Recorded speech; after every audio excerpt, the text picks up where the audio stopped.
Game changer ang naging resulta ng PVL Games noong November 21 para sa Malasardinas na dikitan sa 2023 PVL Second All-Filipino Conference standings. Kilalanin Best Possible Final 4 Teams. Team Rankings Explained. Alamin ang crucial scenario sa Final 4 at ang dahilan kung bakit masaklap ang ginawa ng Choco Mucho sa F2 Logistics. Pero bago yan mga ka-V-Heads, huwag kalimutang mag-subscribe at i-click ang notification bell para updated ka sa aking latest videos.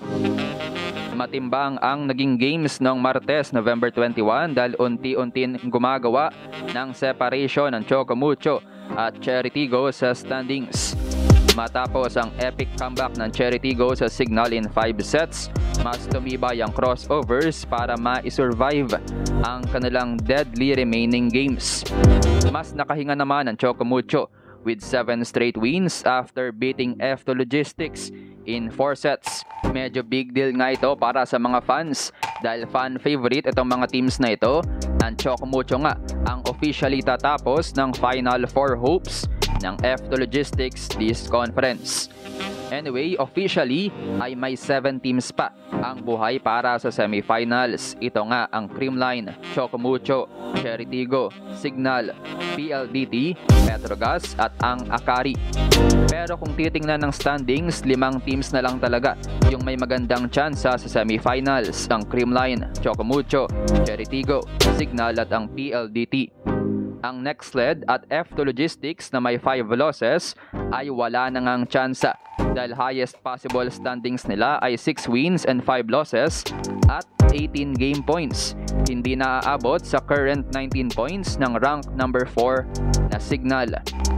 Ang Akari at Petrogas naman ay waiting na matalo ang top 5 teams dahil may 4 losses na ang Chargers at Angels. Numero na alanganin na para sa Final 4. So far, nasa magandang lagay ang top 5 teams na may 3 talo at pababa. Ang number 1 Creamline ay halos sure slot na nga sa semifinals with 7 wins and no loss. Winnable ang kanilang dalawa sa huling 4 games versus next sled, Galleries, Cherry Tigo and Akari. Looking good din ang top 2 and top 3 na Choco Mucho at Cherry Tigo na parehong may 7 wins and 1 loss. Pero sa pagitan ng dalawang teams, medyo abante ang Choco Mucho in terms of points at medyo considered safe na rin talaga ang Flying Titans papuntang semifinals dahil winnable ang 1 out of 3 remaining games nila with Jerflor, PLDT and Cherry Tigo. While ang Cherry Tigo naman ay mabigat pa ang haharapin with F2, Creamline and Choco Mucho. Ang top 4 naman, Signal ay medyo maayos rin ang lagay with 6 wins and 3 losses at sobrang winnable ng kanilang last 2 games versus Next Sled and Jerflor. Nasa alanganin naman ng PLDT dahil sa kartada nilang 5 wins and 3 losses, tapos ang remaining games ay laban sa Choco Mucho, F2 Logistics at Petrogas. Must win ang remaining games ng PLDT para sa kanilang tsansa na makapalag sa standings ng top 4 teams. Moving on, narito ang mga games na dapat abangan dahil very crucial ang magiging epekto nito sa Final 4. Una ay ang Choco Mucho PLDT Face-Off November 23, 6 PM.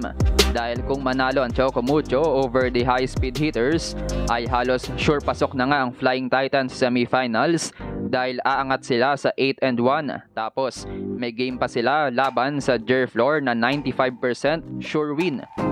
Kung manalo naman ang PLDT laban sa Flying Titans, ay bibitinin nila ang Choco Mucho ng bahagya at patuloy na mabubuhay ang high-speed hitters para sa semifinals.